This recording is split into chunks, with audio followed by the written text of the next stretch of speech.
Assalamualaikum warahmatullahi wabarakatuh. Welcome back to my channel Doel Love. Semoga Doelvers semua sehat dan bahagia selalu.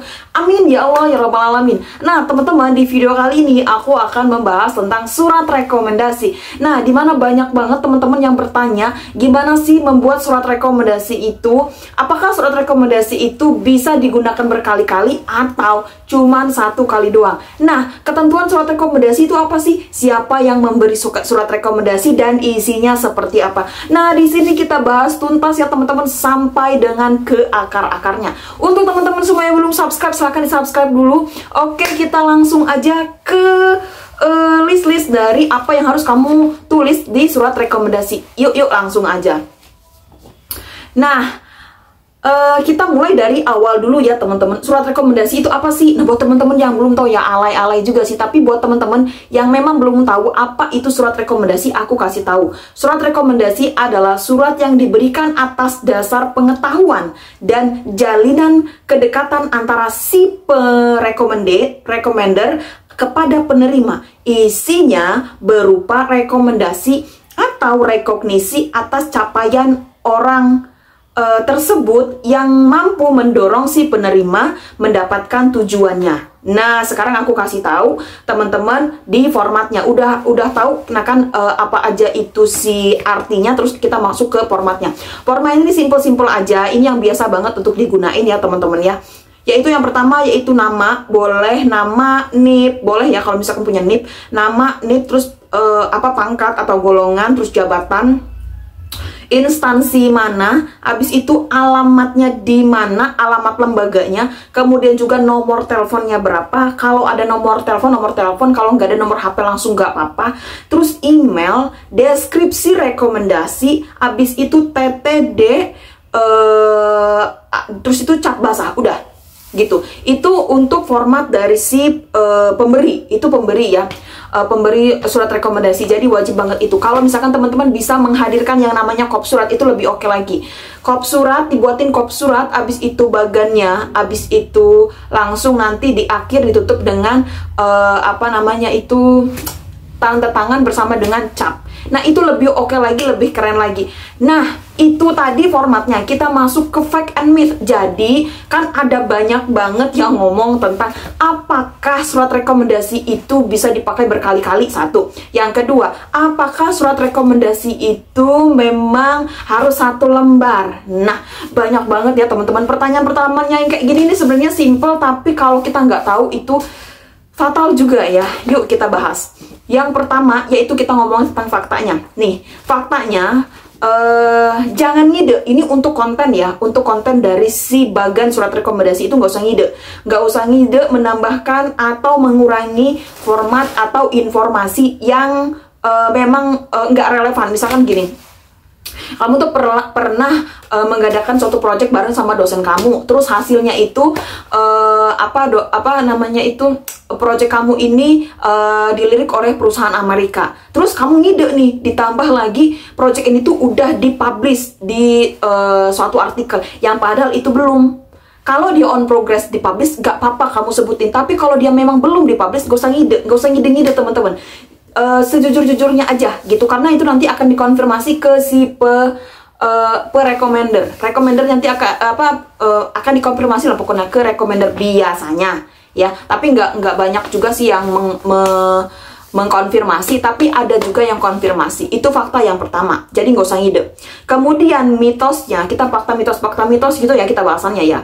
Kemudian mitosnya adalah kalau surat rekomendasi itu berlaku hanya satu kali pakai. Nih, ini wajib banget teman-teman paham kalau misalkan surat rekomendasi itu bisa digunakan berkali-kali. Jadi nggak usah satu kali pakai ya teman-teman ya. Nih, gimana sih caranya biar bisa digunakan berkali-kali? Satu, contoh kan misalnya gini, Kak, beasiswa LPDP kan ada 2 tahap, tahap 1, tahap 2. Itu bisa digunakan berkali-kali gak? Bisa banget jawabannya. Caranya gimana? Caranya kamu bisa tinggal diganti tanggal doang. Tanggal di tahap 1 berapa diganti ke tanggal tahap 2. Itu kalau misalkan kamu beasiswanya LPDP. Tapi kalau kamu misalkan bukan adalah beasiswa LPDP, jadi gini, kamu bisa banget dibuatin surat rekomendasi itu general. Contoh, kamu dalam 1 tahun itu mau mendaftar sekitaran 50 beasiswa, misalnya 50 beasiswa.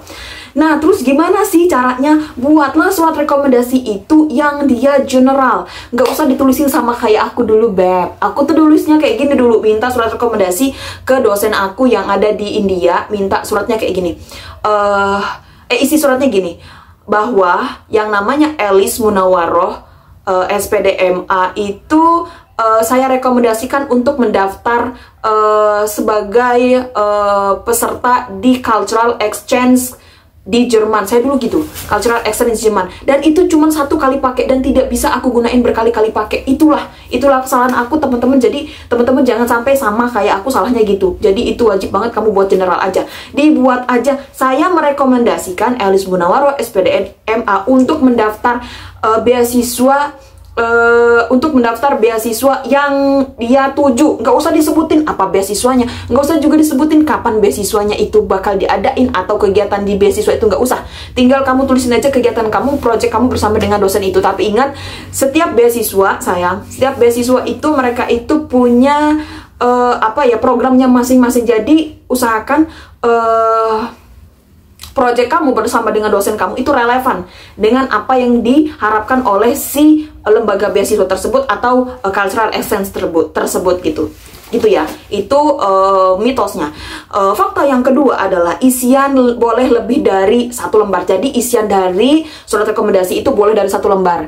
Jadi boleh 1 lembar, boleh 2 lembar, itu maksimal 2 lembar ya. Kalau aku dulu tuh 1 lembar lebih sedikit, kayaknya cuma nggak nyampe 1 paragraf ya teman-teman. Soalnya itu kayak penutup, terus itu kurang gitu karena kebanyakan yang ditulisin di lembar pertama gitu. Jadi it's okay, nggak apa-apa kok. Maksimal 2 lembar, tapi nggak boleh dari 2 lembar. Dan kalaupun 2 lembar itu nggak boleh kayak kamu tuh full 1 lembar, 1 full juga 1 lembar, nggak usah. 1 lembar full, 1 lembarnya itu kayak setengahnya atau seperempatnya gitu. Yang nggak usah berlebihan juga dalam membuat surat rekomendasi. Ingat, surat rekomendasi itu hanya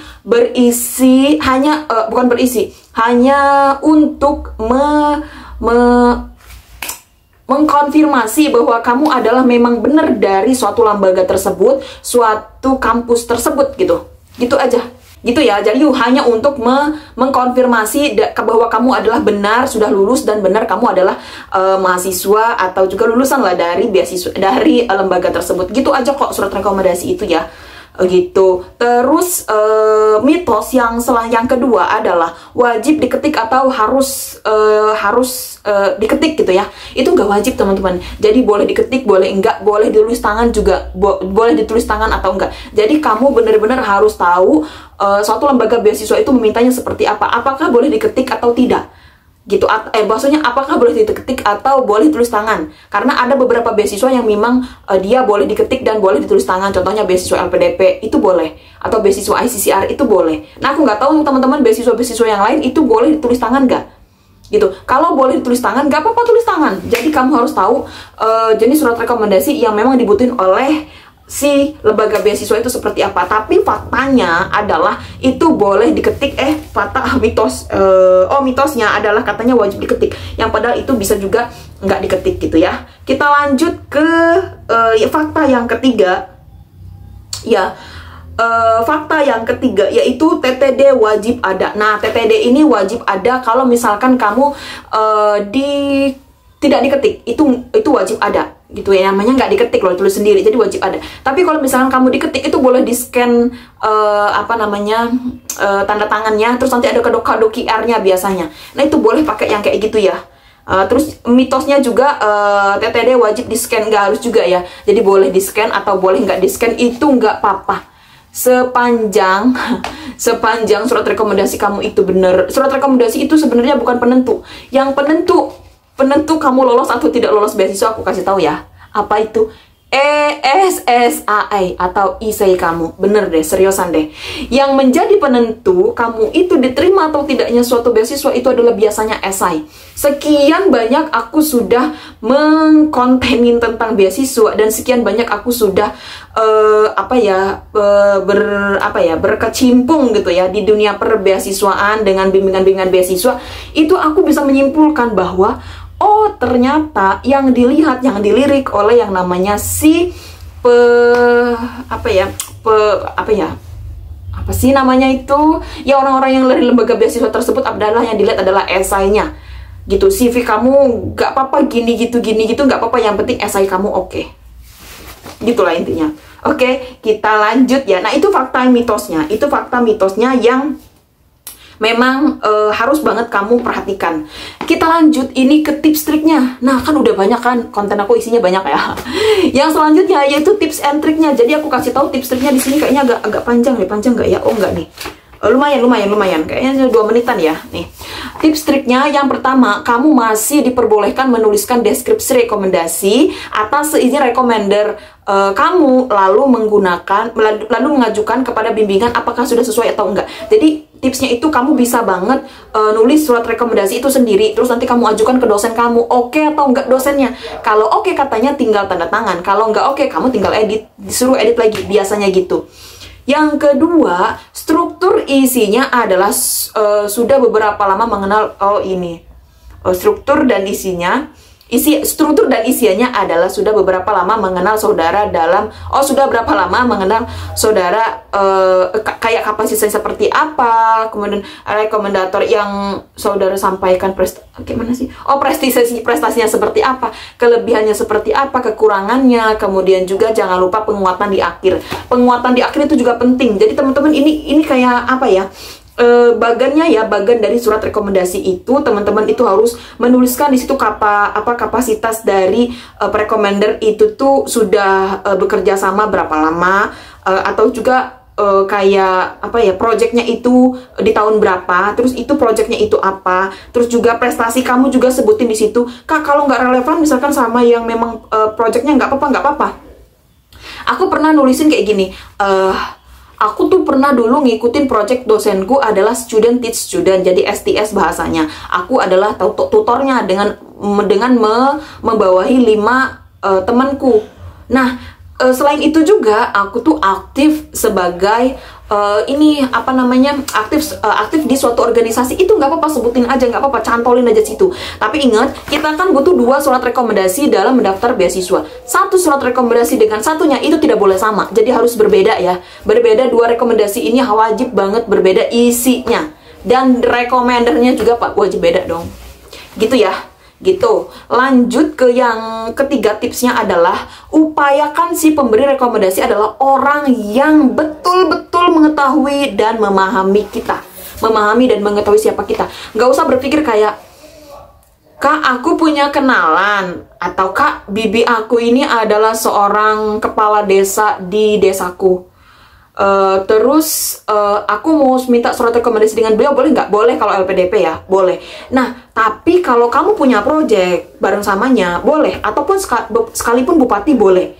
Tapi kalau misalkan kamu nggak pernah punya project, jangan pernah coba-coba untuk memintanya menjadi recommender, karena itu nggak akan masuk akal. Kayak kamu tuh yang mau ditulisin itu apa? Jangan pernah ngide. Nanti itu akan menjadi bumerang sendiri ketika kamu interview. Percayalah sama aku, ya.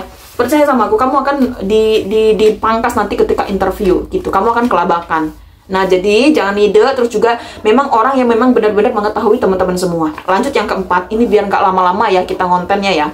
Lanjut yang keempat, yaitu bangun. Nah, ini tips ya, tips yang terakhir kalau kamu misalkan sekarang masih kuliah ya. Apa itu? Bangun kedekatan dari sekarang. Semakin kita mengenal baik petinggi atau pejabat penting di suatu instansi, bukankah itu ya kan akan membuat langkah kita dalam permohonan rekomender itu lebih mudah. Kalau aku dulu S1 aku deket dengan beberapa dosen, hampir semua dosen sih, tapi nggak semua. Terus waktu S2 aku deket sama 1, 2, 3, 4, 5 dosenku. Jadi kita memang perlu banget untuk dekat dengan mereka. Bukan berarti kita penjilat atau apa gitu ya, tapi itu tuh untuk kebutuhan kita juga ke depannya. Kebayang kalau nggak kebayang maksudnya ya, nggak kebayang kalau misalkan kita mau lanjut beasiswa, tapi kita tuh tidak kenal suatu dosen, nggak deket dosen manapun.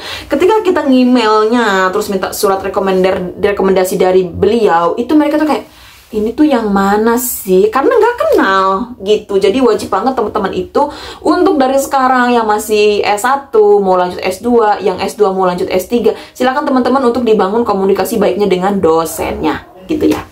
Oke teman-teman, jadi gitu aja nih, aku kasih tahu sedikit aja tentang bagaimana sih surat rekomendasi itu. Nah kalau teman-teman misalkan mau lihat surat rekomendasi aku, boleh banget ya teman-teman. Surat rekomendasi itu simple, nanti kalau sempet aku di sini ya, nih aku ngeditnya, kalau sempet nanti aku taruh di sini ya, kecil aja mungkin ya. Nah itu aja teman-teman ya untuk pembuatan surat rekomendasi yang sekian lama sudah menjadi apa ya, pertanyaan banyak untuk sebanyak orang gitu, sekian orang gitu ya, dan banyak juga yang DM ke aku. Oke teman-teman, thank you very much for watching, dan aku doain teman-teman semua yang sekarang sedang mendaftar beasiswa dalam negeri, luar negeri, negara manapun, kota manapun, beasiswa apapun, semoga mendapatkan putusan yang terbaik dan di ACC beasiswanya. Amin ya Allah ya rabbal alamin. Oke, thank you very much for watching. See you for the next video, and assalamualaikum warahmatullahi wabarakatuh.